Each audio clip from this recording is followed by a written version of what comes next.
like I said, jumping back into the lecture, we've got this other problem here. We've got a function, let's call this h of x. It's defined as 3 minus 1 over x divided by x plus 5. Before we do anything else, let's rewrite this. This can be rewritten as 3 minus x to the negative first over x plus 5.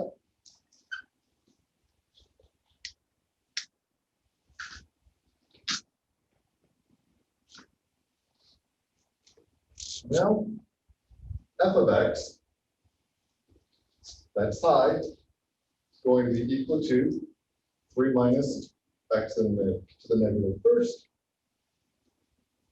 G of x, that's low, is going to be equal to x plus 5.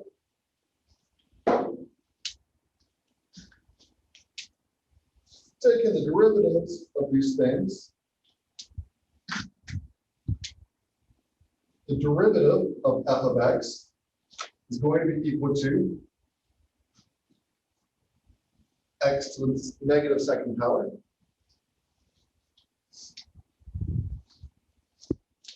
The derivative of g of x is going to be just 1.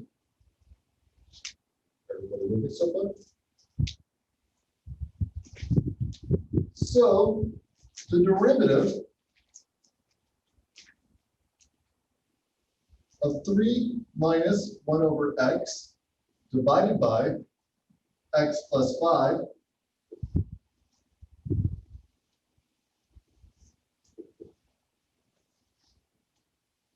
this is going to be equal to,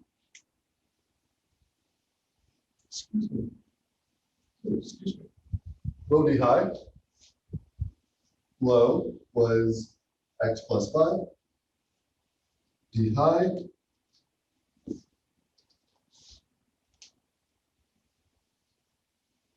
was, I wrote, well, that's going to suck. Can't color coordinate that, can I? Whatever, that's all right.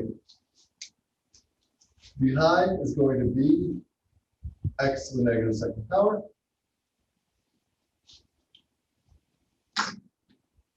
Minus high d low.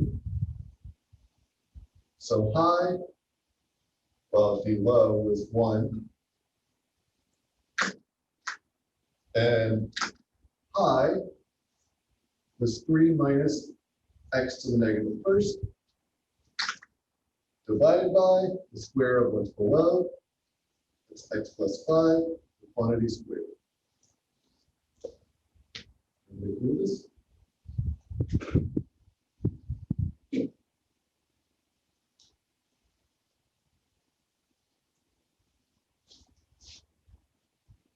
So we're going to get a cancellation right away. We get x to the negative first plus 5 times x to the negative second minus 1 times anything is just that anything, so 3 minus x to the negative first divided by x plus 5, that quantity squared. Well, we can go ahead and distribute this negative through. Plus, minus, plus. To get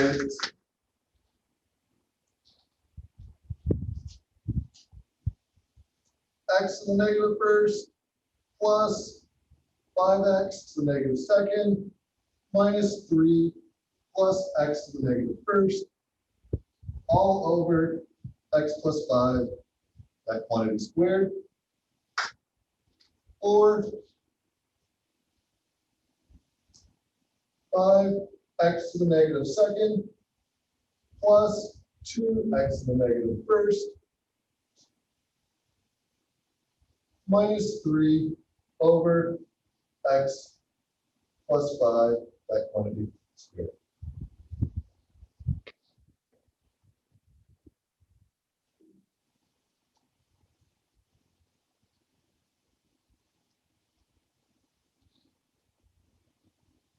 What did they do that I did not? What's different?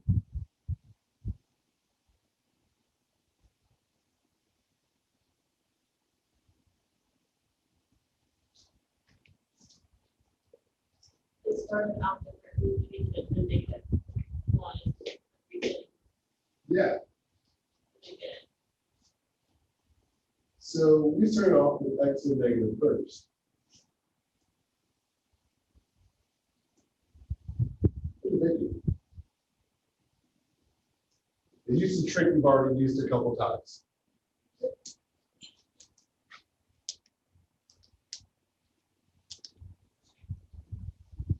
Multiplied by 1, right?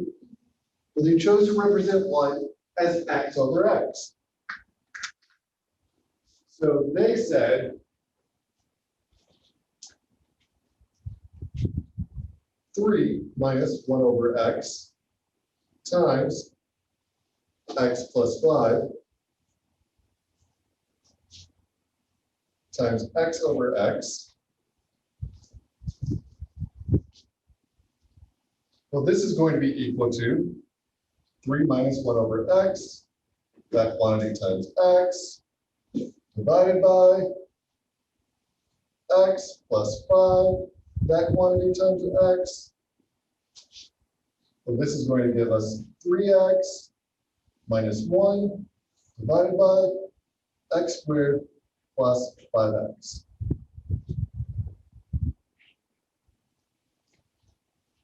Notice what happens if we come to our solution when we multiply by x squared. It becomes the exact same thing, right? So this is what they did, but if we compare it to our answer now.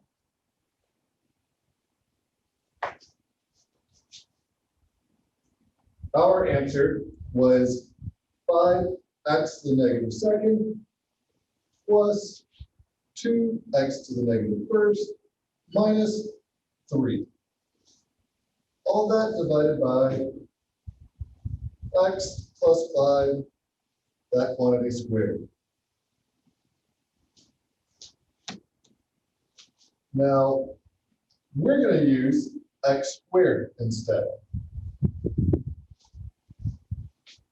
And the reason why is because looking at what they got, they have 3x squared, right? We don't want any fractions in our numerator. So multiplying by x squared will get rid of the highest order fraction, right? Okay. So multiplying this, up top, we're going to get 5 plus 2x minus 3x squared. Agreed?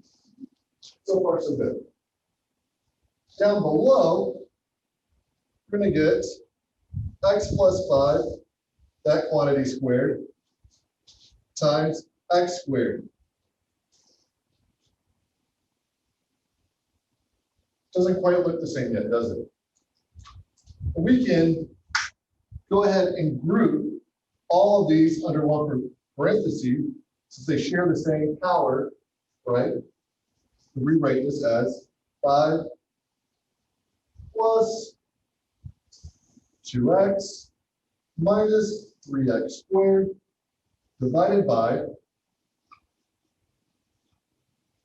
5, or x plus 5 times x, that quantity squared.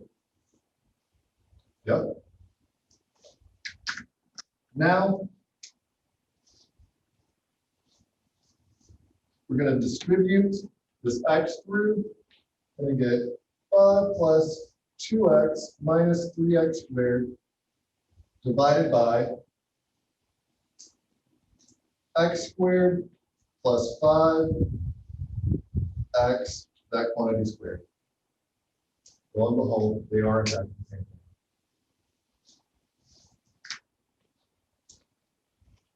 thing. Moral of the story, as long as you follow the rules of math, it's not going to really change your answer. It might look different, but there should be a road to get from your weird looking answer to their obtuse looking answer, because it's still strange. Is everybody cool with that? So if we get our answer that we scored in class, would we get it wrong on the homework because they have a different answer? This is actually why I'm making this point. I don't know. Sometimes yes, sometimes no. We just saw during break how things like writing in a decimal when it should be a square root can be a problem. I don't know. Sometimes yes, sometimes no. And this is one of the reasons why y'all do have 100 attempts. And why I'm showing you that two different methods can get to equivalent answers that don't look alike. Just because they don't immediately look the same does not mean they aren't the same. For example, if this was a free class, something like this might show up.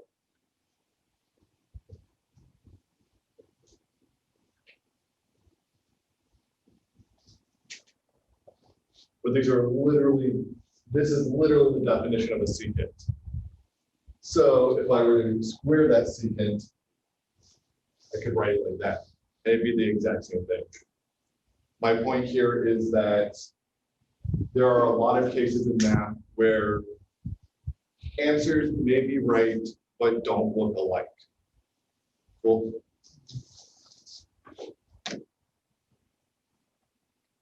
All right. So having said all that, and once I get this board erased, we really need to invent like self-erasing boards. Or Rosie from the Jetsons. If somebody asks what the Jetsons are, I swear to God, I'm gonna walk out. Nobody's asking. All right, cool. Because then we were done with the class today, then if we asked. So what? If you walk out, then that means you leave for the day too? Oh no, I'm just storming out and coming right back. Just throwing a fit for no reason. All right, so one of the reasons why it's nice to rewrite our problems first is because problems like this might at first look like, okay, I have to apply the quotient rule. But notice what happens when you rewrite it, it's no longer a quotient rule problem, right? Well, that's convenient because quotient rule sucks. This could be confused for a quotient rule, any of these would, right? But if you rewrite them, you can sometimes see other approaches that are easier to tackle those problems. So always start by rewriting. Rewriting does save a lot of time and heartache.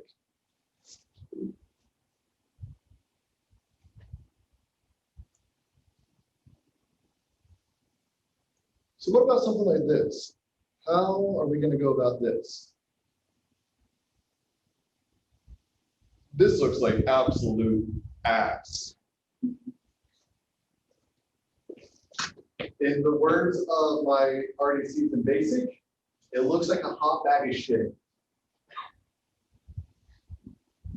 So how are we going to handle it? We can, obviously, what it be asking, right? So looking at this, automatically you might see this to be like product rule, right? Okay. And down below, all together, you might say quotient rule, right? Well, that means we're going to have to do more work. Product rule and the quotient rule. I don't have time for that. Boiling that out, though, means I just have to do the quotient rule, right? So let's go ahead and boil it out. 1 minus 2x. That quantity times 3x plus 2 is equal to, well, 1 times 3x. It's just 3x. 1 times 2 is just 2. Negative 2x times 3x is going to be negative 6x squared. Negative 2x times 2 is going to be 4x.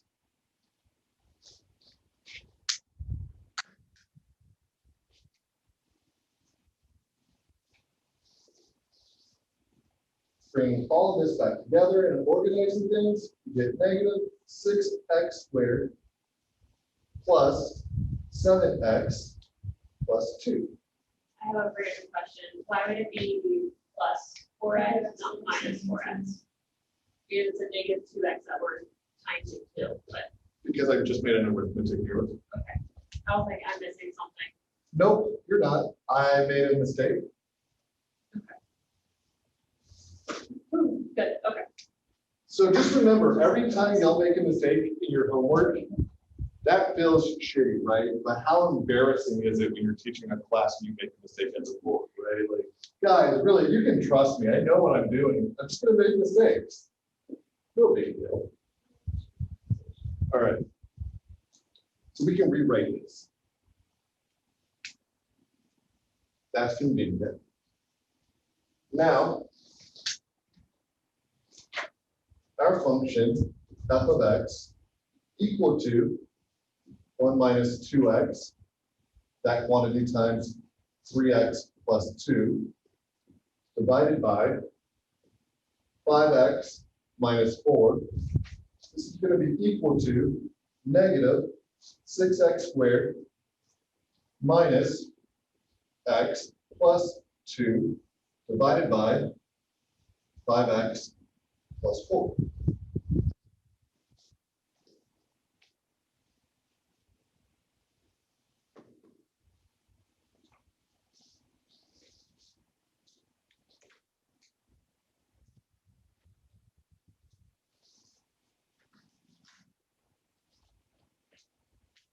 So, setting our high, that's h of x,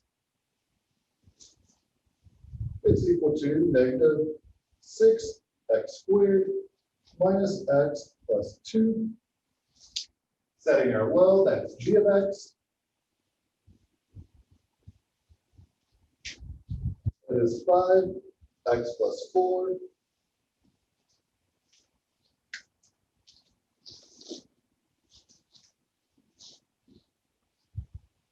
Taking those derivatives, the derivative of h of x is equal to negative 12x minus 1 dn.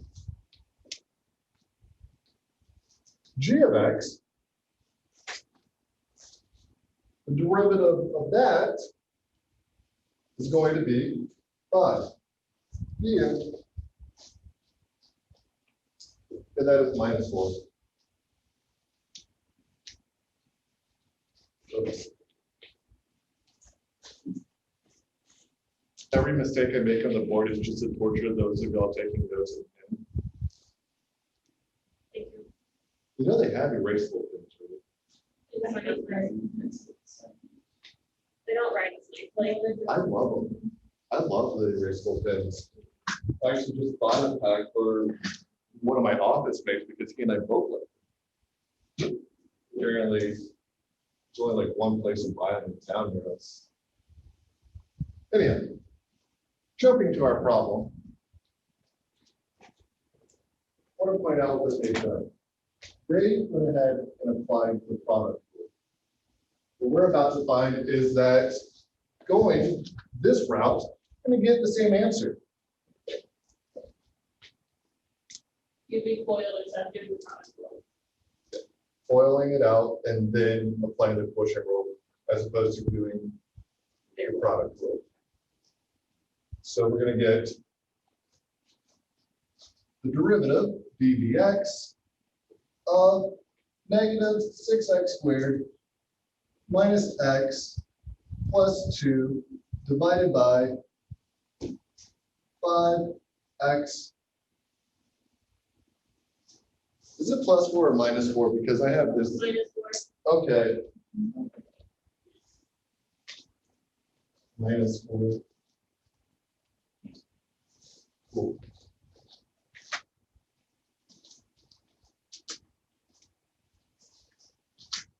Perfect.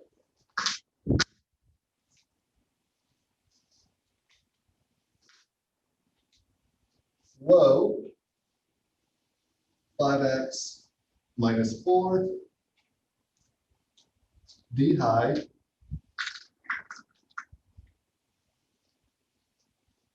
negative 12x minus 1. Minus high, negative 6x squared minus x plus 2. D low, 5 divided by the square of what's below, 5x minus 4. That quantity squared. Everybody with me? Okay. Now, FOILing out that first term in our numerator, this is going to become negative 60x minus 5x plus 48x plus 4 minus 30, negative 30 x squared minus 5x plus 10, all divided by 5x minus 4, that quantity squared. Okay. Distributing now our negative, plus, plus, plus, minus. I have a random question. When we did the boiling over the -4 to -12, we dropped the x. Oh, good catch. Good catch. Plus 48 would be x. And then the 5 going to -12x would that be x squared? 5x to I dropped the square. Yes, you were correct. Yeah. And then, yeah, so 5x to -12x. Yeah. Would that be? 60x squared. Oh, no, I put the squared on the wrong one. Sorry. Yeah. Messing me up now. I know. All right, so let's double check. 60x squared. Yeah. For that negative. Negative 5x. 48x. 4. And then over here, 30, 5, 10, and we've already went ahead and distributed the negative. So we can drop all our parentheses in group terms to get negative 60x squared plus 30x squared minus 5x plus 48x plus 5x plus 4 plus 10, or minus 10. Minus 10. All divided by 5x minus 4 quantity squared. That is a square of the 60.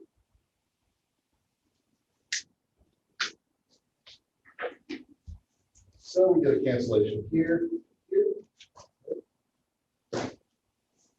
We're left with negative 30x squared plus 48x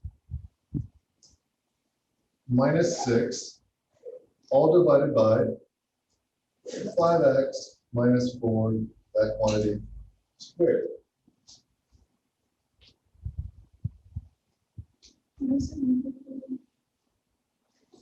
Negative 60x squared plus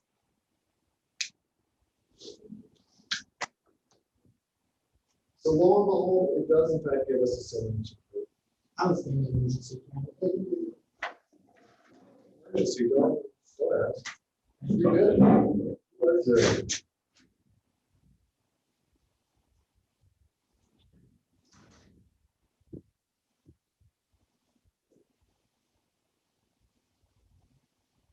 And notice, really, here, we already got to here.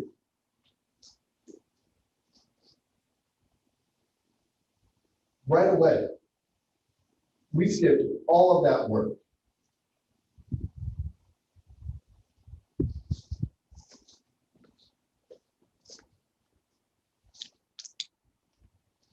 So there are times where it's beneficial to have to go ahead and FOIL things out and skip product rules when you can. This is an example of where you have to apply both rules at the same time, or you can go ahead and FOIL things out. Now, to apply the rules at the same time, notice what's happening here. We're taking low times d high. So this is going to come out to be the derivative of this times this factor plus this factor times the derivative of that factor, right? That we have right here. All inside of one set of parentheses. And then nothing changes over here. We go through. We simplify and distribute. First, we distribute the constants through.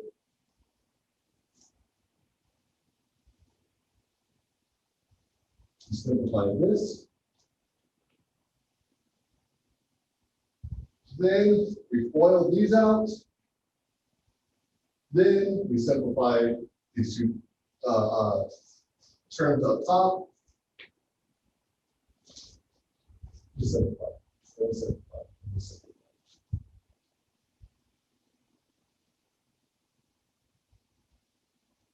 So two different methods, both work.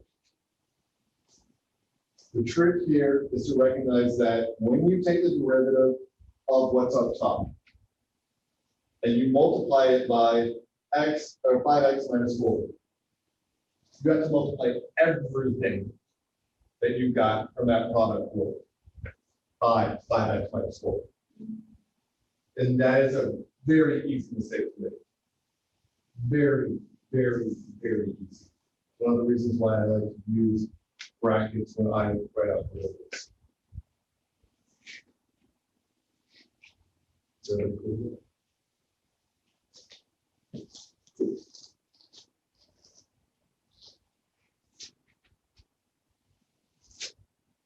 Okay.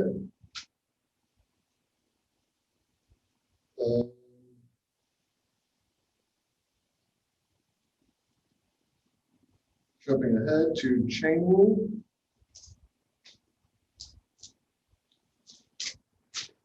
Okay, chain rule is going to take a couple seconds to really get into. It is something that takes some digging.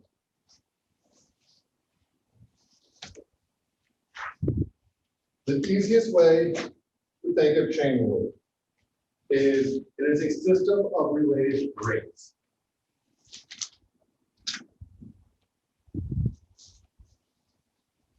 This is the related what? Of related rates. Rates. Okay, I thought you were saying rates. Yes, rates. A system of related rates. Rates. I'm gonna tell you, like, okay, yes. I'm just thinking of saying Korean now. Anyhow, what this is saying is that imagine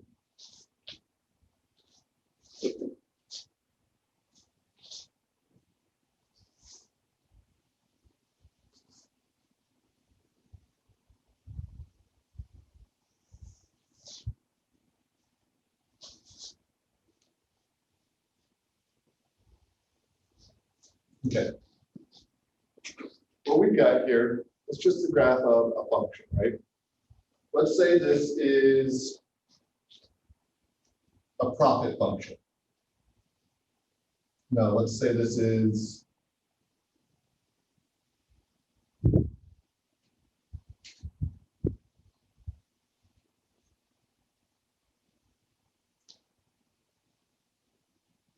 this is a function that defines, say, the relationship between the cost of a thing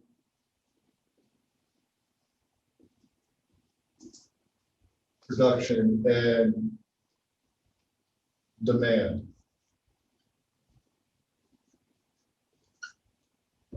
Let's say, hypothetically. Well, we're given all of this in terms of dollars. But we're in Canada, so we use the loon. Because the loon, I don't know, bad jokes for days, but I had nothing for that one. So let's say we wanted to consider this in terms of our currency, whatever it might be. Pounds, loons, Deutschmarks, yen, rubies.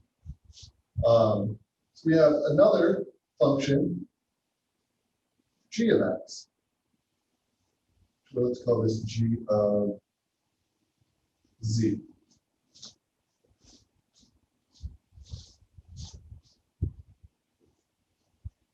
G of z is equal to x. And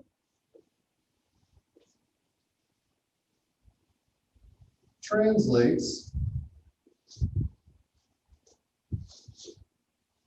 currency z into currency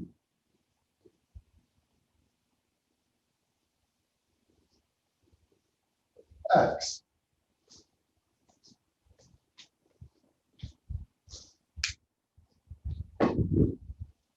So this function behaves a particular way with respect to the dollar. But because the dollar isn't equal to our currency, whatever it might be, I've always thought rubies sound like a cool currency, so let's go with rubies. Because this is in terms of dollar, if we want it in terms of rubies, things don't exactly transfer over the same, right? Because the value of a rupee to a dollar isn't exactly one-to-one. In fact, I would venture to say that if you asked Zelda, a rupee is worth more than $1, right? I don't know. I'm really nerdy. I'm stretching for this one. So I was very about that too. So this is saying we've got a currency Z. We want to turn it into currency X so that we could figure out what this function looks like in our money. So are you saying like dollars would be Z if we want to fit into our rubies?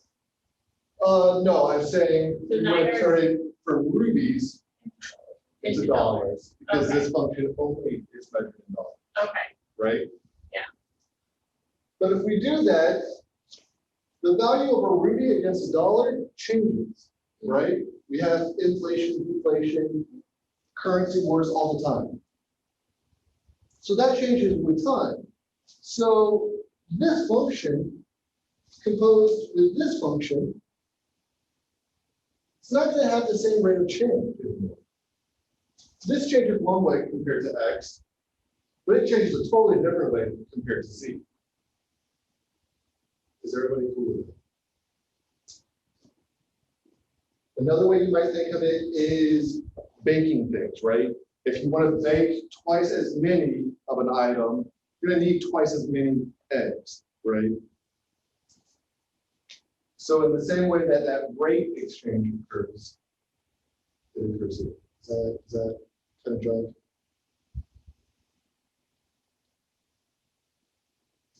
A better way of describing this would be going from miles an hour, kilometers an hour to miles an hour. We have miles per hour times kilometers per mile gives us kilometers per hour. Right? So measuring something in kilometers an hour gives us a different value than if we measured it in miles per hour. So this is the idea of F of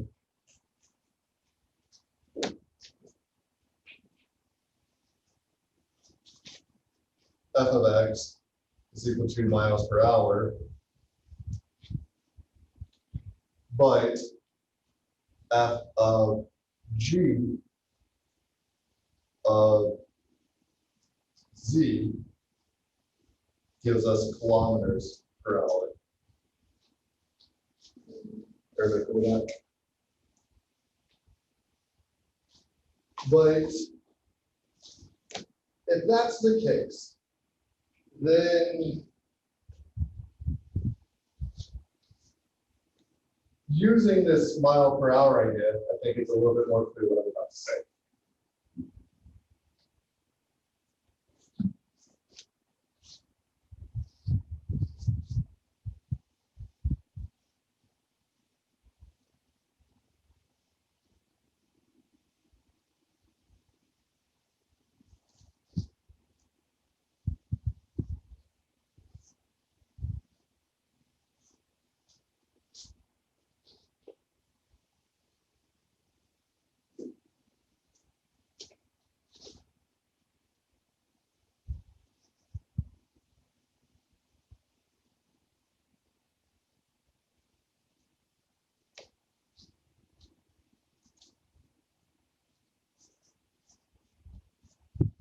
All right, so we've got some dude moving.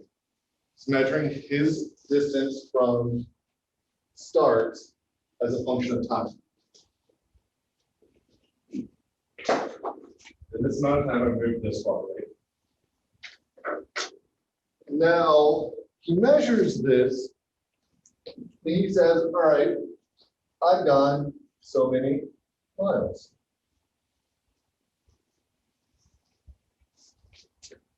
Dude put it down here says, yeah, that's great, but I'm from the UK. How many kilometers was that? So this dude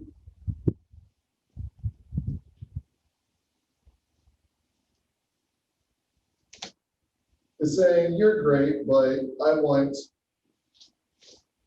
this to measure in kilometers.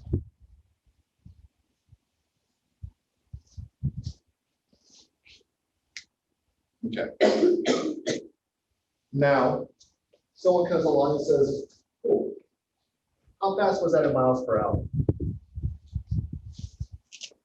Well, miles per hour is equal to the derivative. That was really horrible notation, man. Let's go with that. Derivative, right? This is going to give us miles per hour.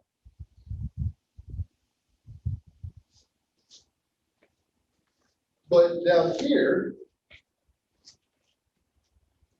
if we do the same thing,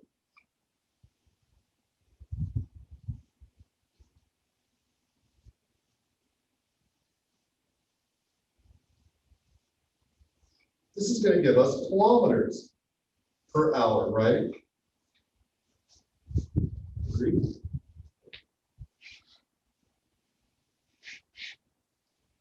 So first question, what does this K function do? Translates from miles to kilometers, right? We happen to know that that's just a constant value. Miles times whatever the conversion rate is equal to kilometers, right? Agreed? I don't know what the conversion rate is. But now we know that this thing's a function of time. So we have R times d of t, right, is equal to kn as a function of time. We know that kilometers per hour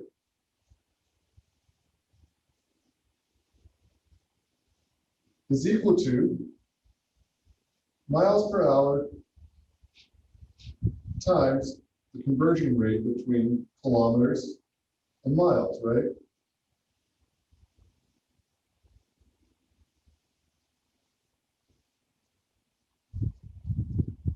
Agreed?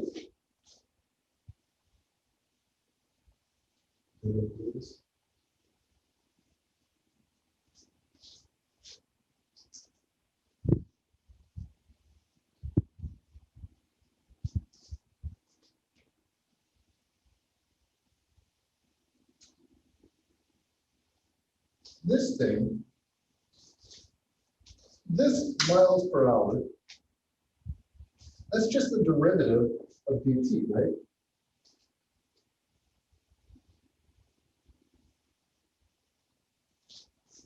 Agreed? And this r is just the derivative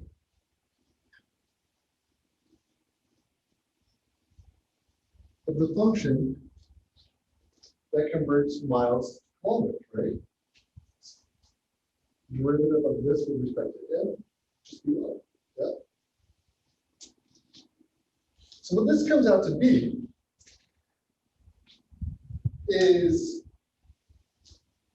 the derivative of our outside function with the inside held constant, right? Times the derivative of your inside function. This is cool. I know this is a really asinine way of describing this, but the reason why I'm trying to describe it this way is because what this is an example of is what's called a chain. In the same way that these rates are related, and the derivative leads to a very particular set of values, the chain will behave that same way. If we have two functions, let's say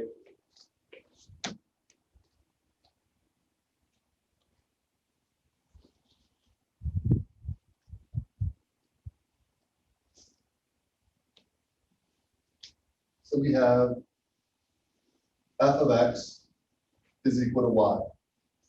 And we have g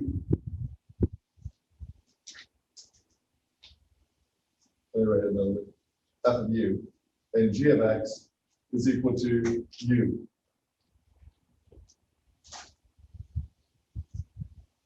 Then f of x is equal to f composed with g of x, right?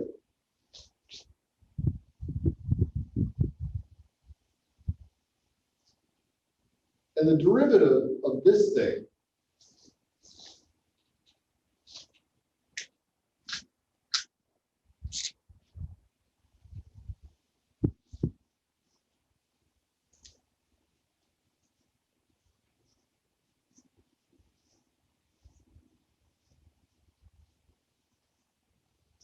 is equal to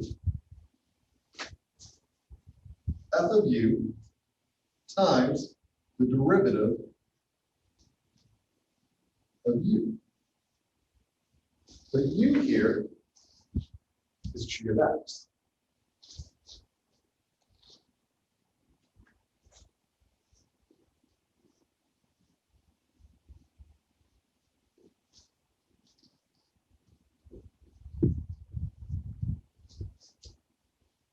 So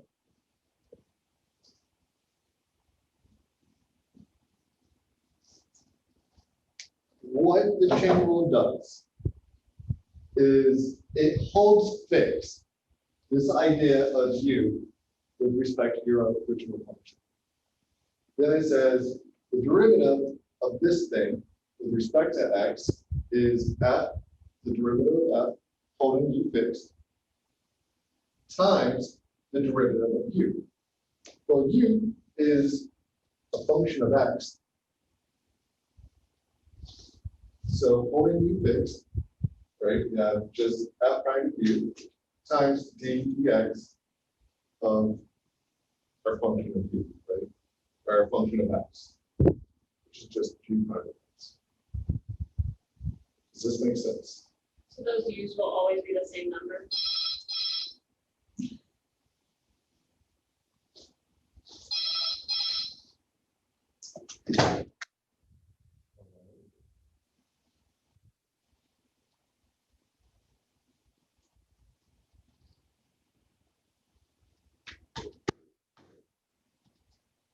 Not doing your survey? That was weird. That was the classroom phone, just for anybody at home watching was like, what? The classroom phone just rang. It's weird that they even have one in here. But what this is saying is that easiest way to describe this, to show this, is by doing it. What this says is, you've got two functions.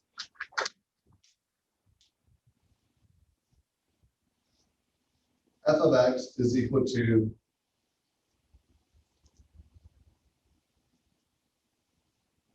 f of u is equal to u squared.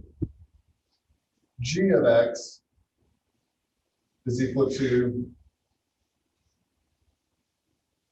the cubed root of x. This is equal to u.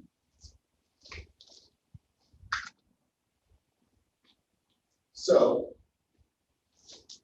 taking the composition of f of g of x, this is equal to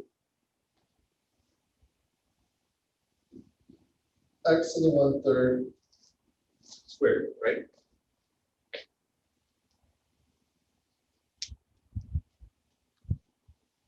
Now, we already know from the power rule how to solve this problem. If we want to take the derivative of this, the power rule tells us that d dx of x to the 1/3, that quantity squared, is equal to d dx of x to the 2/3, or it is equal to 2/3 x to the negative 1/3. You've already seen this a bunch. What the chain rule tells us that first, we're going to take the derivative of f with respect to u, then we're going to take the derivative of g with respect to x and multiply these things together.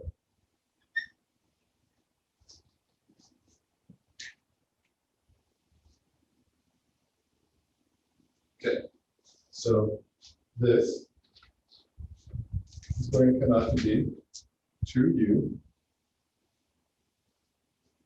times, this is going to come out to be 1/3 x to the negative 2/3, right? But what did we say u was? U is equal to x to the 1/3. We're going to stick that in there.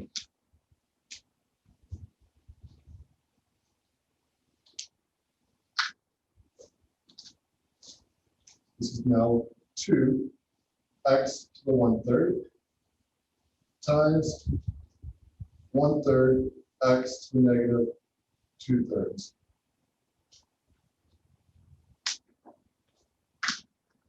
This is going to give us 2/3 x to the 1/3 minus 2/3, or 2/3 x to the negative 1/3.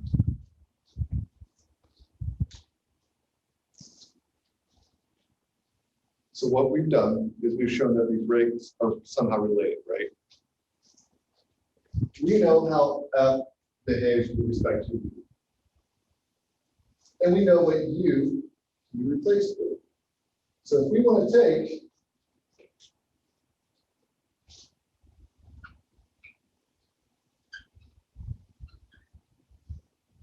the derivative of the composition of the function with respect to x, we have to take the derivative of f with respect to u and multiply it by the derivative of g with respect to x. We're going to do this. This is a really, excuse me, asinine thing to explain and to understand. This does take a couple minutes to, it can take an entire semester sometimes to really understand this. What we've got here is we're saying there are two different things that are somehow related. Our function f and our function g. And what they're relating is whatever y is up here to whatever x is down here. So this is equal to y, right? It's relating x to y. We want to know how y changes with respect to x. Well, we know how f changes with respect to u.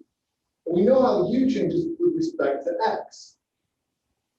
So in the same way that we know how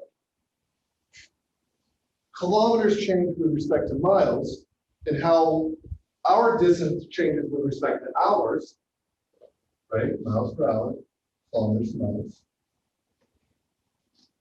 We have to use those related rates to make those conversions, which do the same idea here.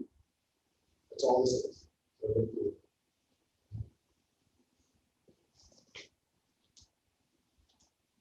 I'm not going to lie to this sucks.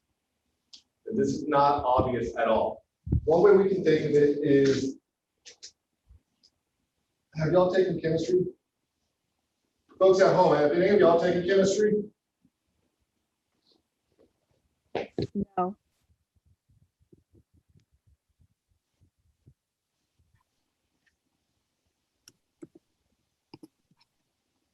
No. Okay.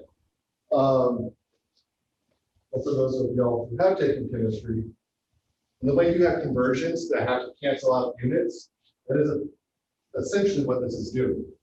Is you're saying, all right, dy changes with du. So y changes with respect to u somehow. U changes with respect to x somehow.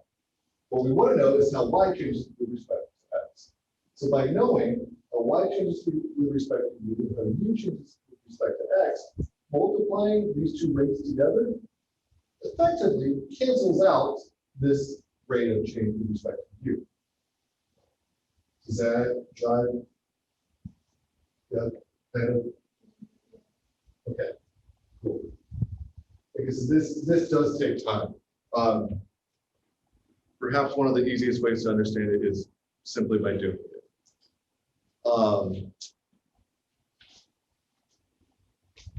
What we're saying is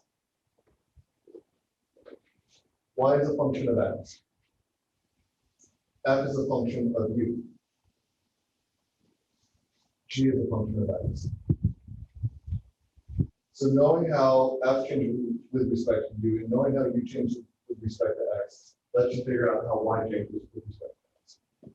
You're chaining things together. It is just a daisy chain of related rates. Okay. Things you can do without the chain rule, things you cannot do without the chain rule. With the chain rule. Or I mean without the chain rule, sorry, without. You have to use the chain rule for all of it.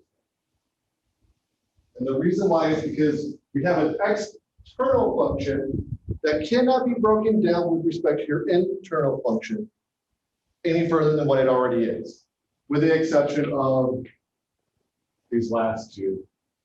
These two could probably, no, not probably, you could expand those out. I don't know why you would want to expand this out. That would suck. This you could definitely do by hand. For those first two examples of with the chain rule, you can't. There's no way of getting it simpler than that. And without the chain rule, you can't find those derivatives. So the chain rule is really for cases like this, where you can't break it down any further than what it already is. Notice I used a 1/3 here. It would have probably been better if I had flipped them, just because we could reduce this a little bit further down. But if I had made this maybe x plus 2, all of that to the 1/3. Could have reduced that a little bit further, not that much though. Does this make sense what I'm saying? Yes. Okay.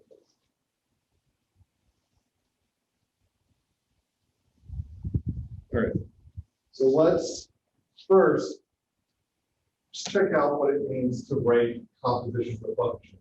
We're going to write this or this as the composition of two functions. The first thing we need to do is identify our external function.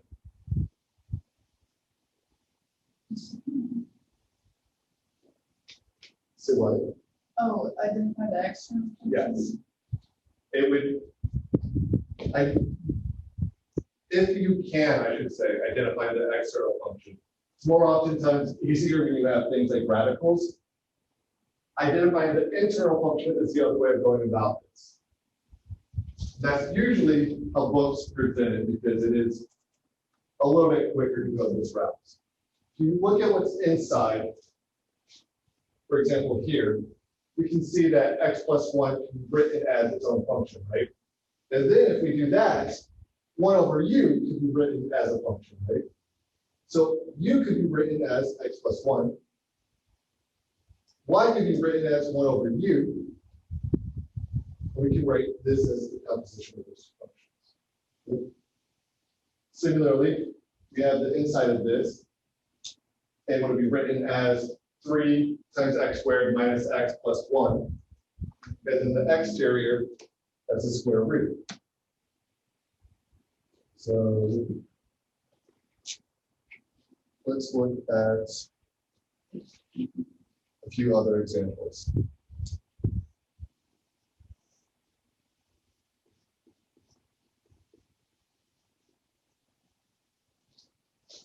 Okay. This is why.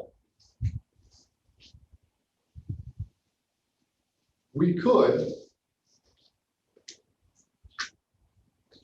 start by saying u is equal to the square root of 4x plus 7.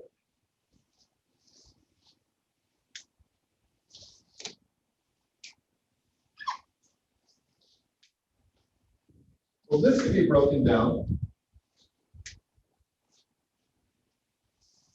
to the square root of s, and s is equal to 4x plus 7.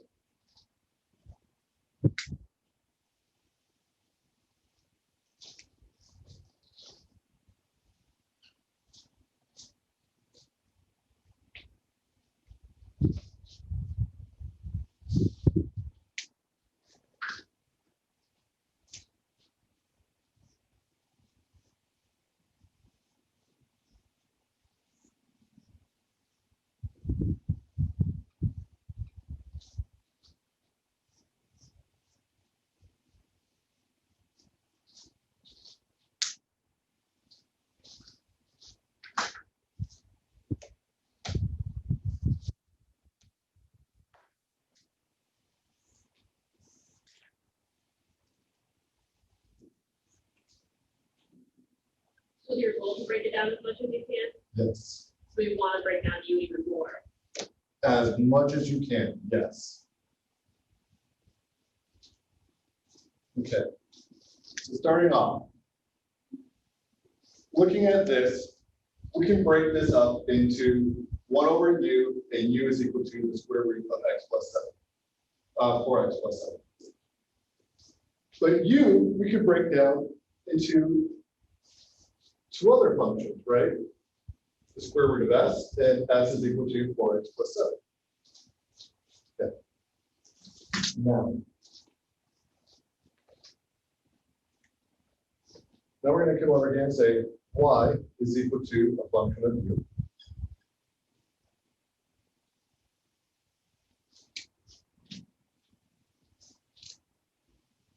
U is equal to a function of s. And s is equal to a function of x.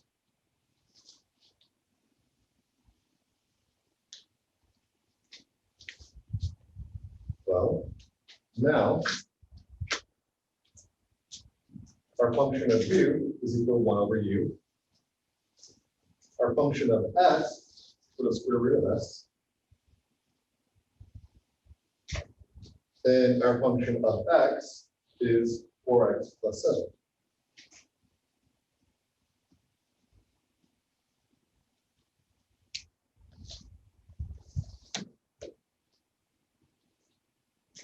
I'll rewrite these.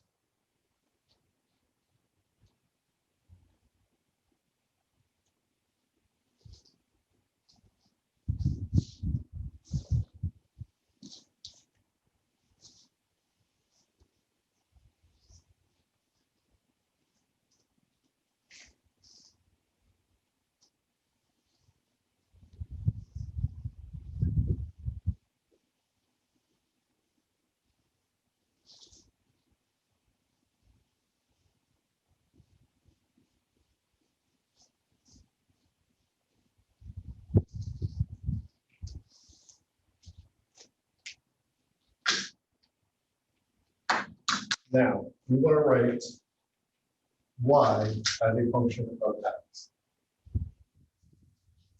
So, y is equal to f of u. But u is equal to g of s.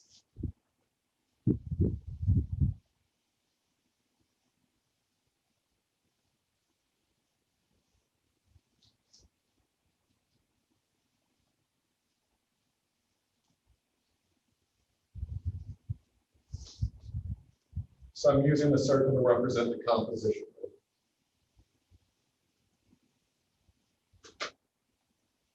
And s, well, s was a function of x.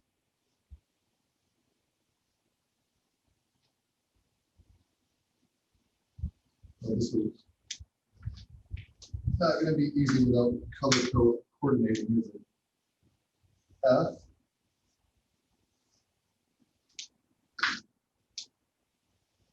G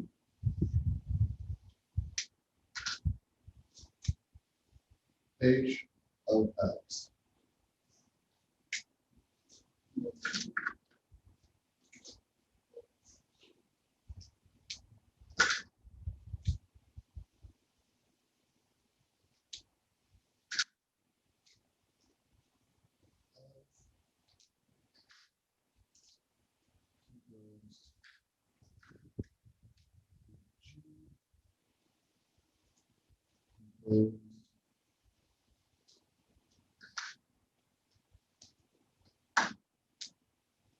H of X.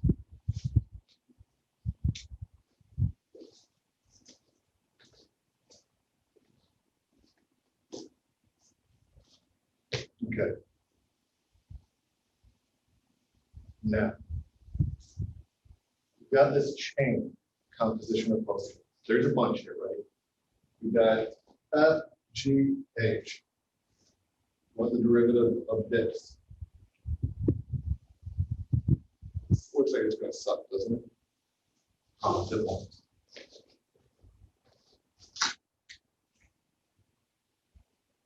We have d dx of f of g of h of x.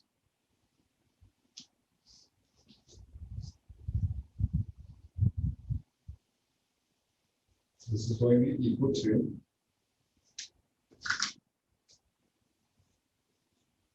du of f of u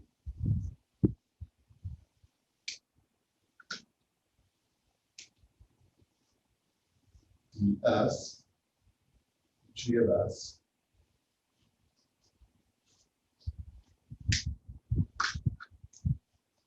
and dx of h of x.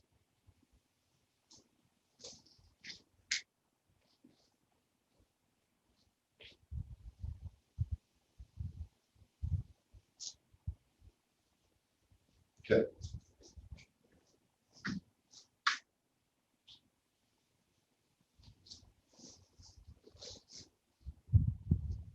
Our f of u is going to have a derivative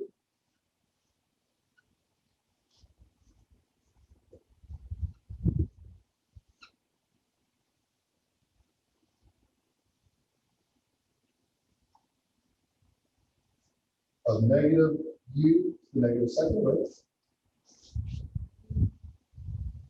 Agreed?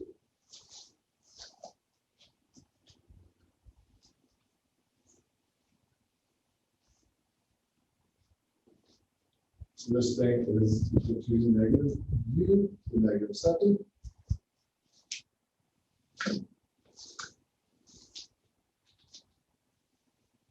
The derivative of g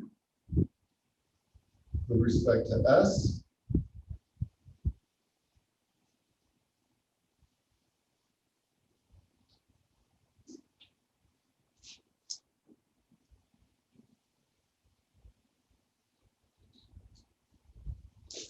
is equal to 1/2 s to the negative 1/2, right?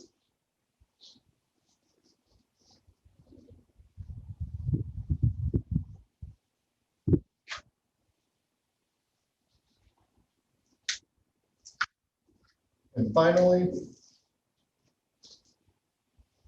dx of h of x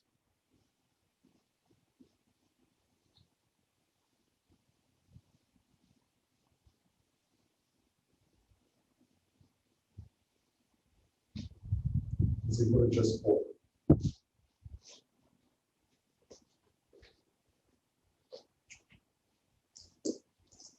Now, from here, this isn't our total answer just yet. Now from here, what is s? Well, s was equal to 4x plus 7. So this is equal to 1/2 4x plus 7 raised to the negative 1/2 power. This u is the square root of s. S is 4x plus 7. This u is negative square root of 4x plus 7. That whole thing raised to the negative second power.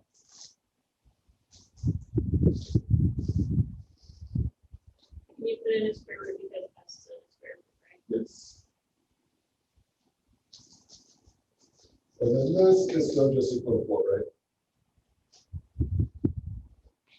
Multiply these together. And that is your derivative. Does this make sense? We're going to use this a lot, and that's why I'm asking. This is why this section, part of the reason why this section takes so long, actually, is because chain rule is not immediately obvious at all. Does this jive? Can I sort of notice what happens too? You got a cancellation here. You can get rid of that square root, right? This is going to become negative 1 over 4x plus 7. Bring this over. 1/2 times 4x plus 7, the negative 1/2 times 4.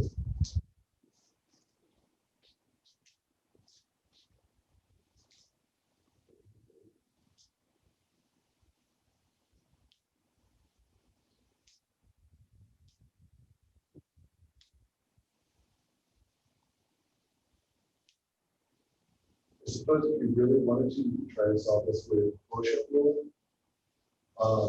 And only have to consider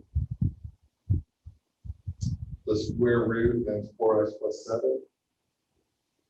You'll still find the same thing. So it's g squared, right? The derivative of what's below is all of that. So you could go by that one as well. But you'll still need the chain.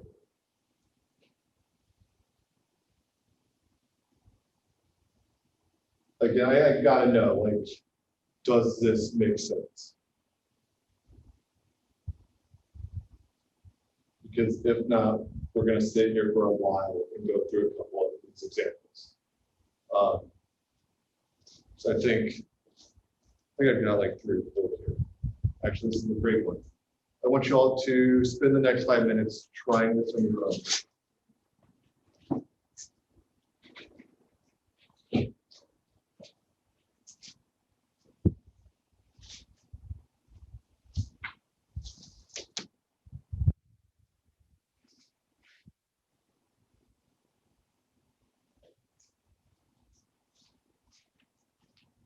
This one, how many functions are we going to have?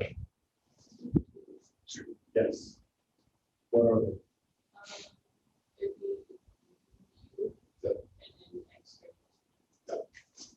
Absolutely.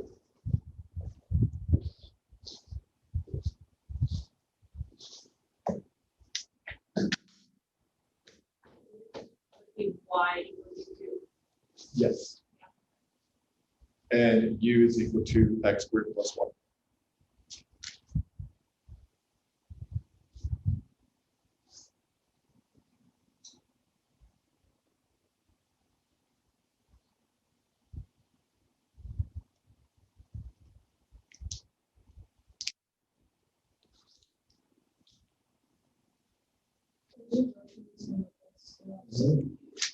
I'm going to. I wanted y'all to try it first on your own. Then I'm going to jump through.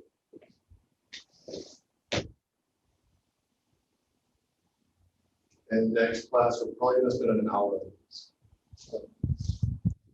These, like I said, this is what takes so long with derivatives. Part of it takes a while. This and figuring out how to graph based on derivatives.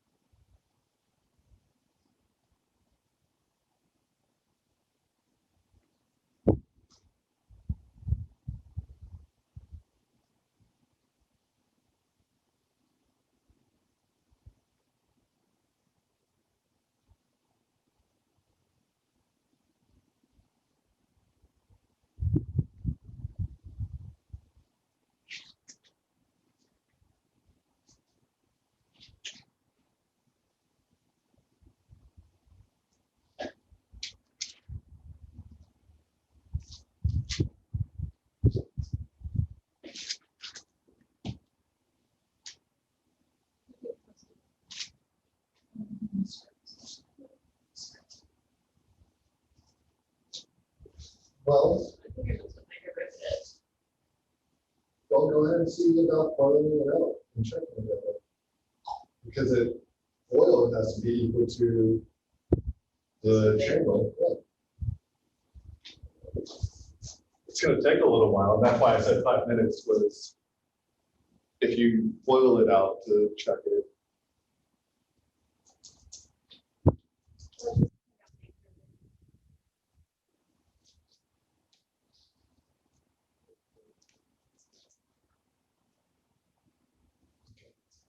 So start this problem off. We got y is equal to x squared plus 1, that quantity cubed. We're going to break this up into two parts.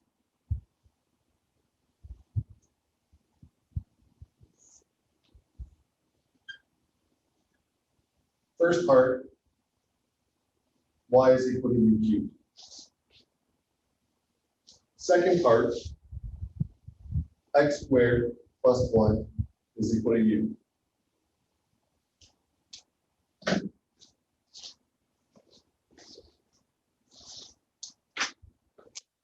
this is going to play the role of f of u.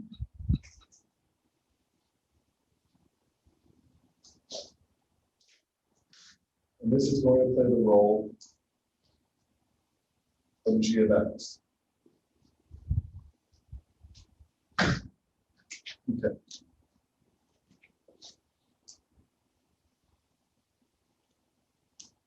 Now,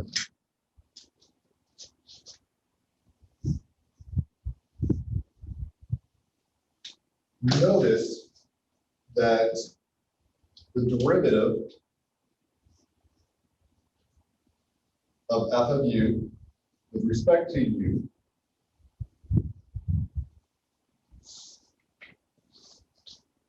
write it like this. F of u equal to the derivative ddu of u cubed. That derivative is going to be 3u squared, right? 3u squared. Oh, okay.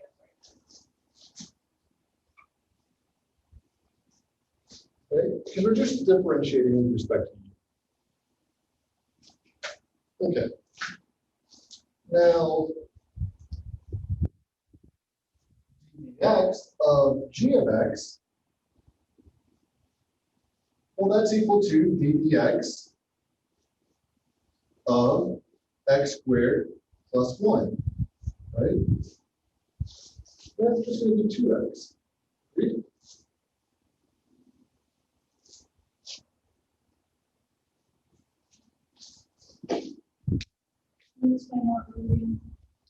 So what we've done here, dx of x squared plus 1. Well, first, sum and difference rule. Break this up, right? To dx of x squared plus dx of 1. This is going to be 0. Derivative of the concept, always 0. And using the product rule, we bring down the 2, subtract 1 from it, right? Subtract 1 from the power. So we get 2x. I just tried to drop the x completely, the u completely. So that's what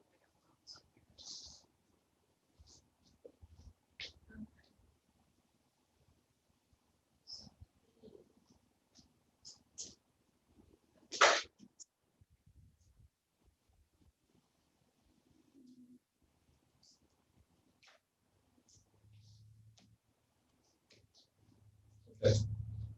So now we want dx of f of x, f of g of x.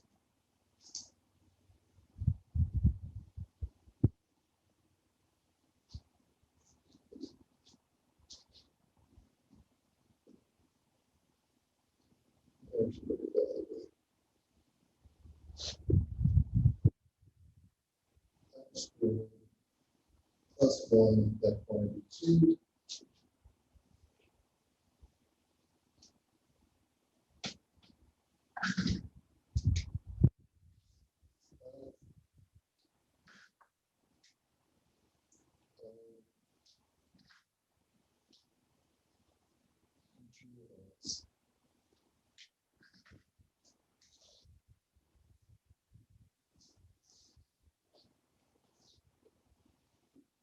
Well, this is going to be equal to d dx, or d du, I mean, of f of u times d dx of g of u.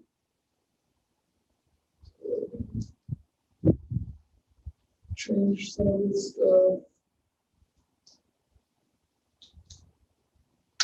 Color codes upon this x, g of x.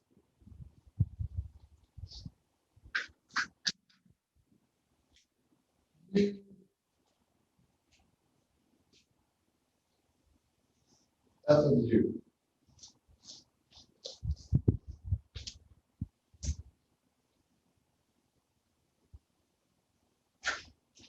Right.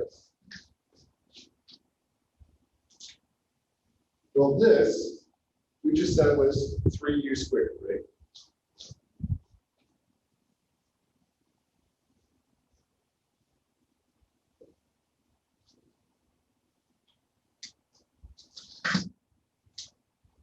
Three u squared. And this, we just said is 2x, right? Wow, that was way extra on the bracket, man.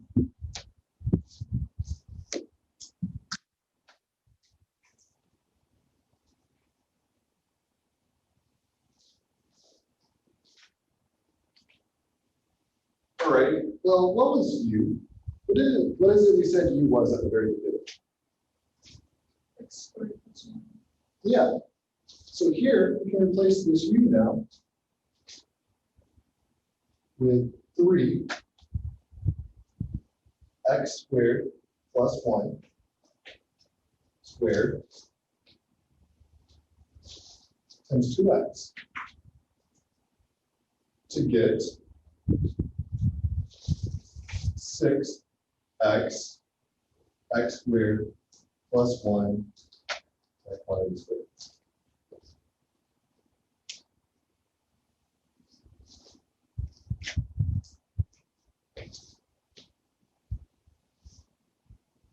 Where did the last part come from?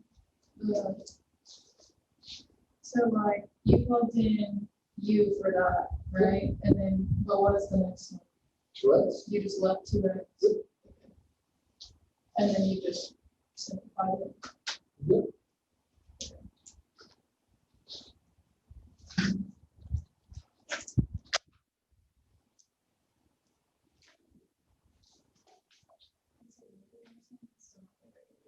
It takes time. This is not something that's going to be quick at all. Don't expect this to be something that just magically comes to you. We're going to work on these for a little while. It's usually one of those things that you have to go through it a couple of times before you really understand it. And you can then understanding that it's a system of relating rates together, that's the big hurdle. Okay, what we're really doing here is we're saying y changes with respect to u in a particular way, and u changes with respect to x in a particular way. So let's go ahead and figure out how y changes with respect to u. Multiply it by with how x changes with respect, or how u changes with respect to x. Together, that tells us how the two are going to change.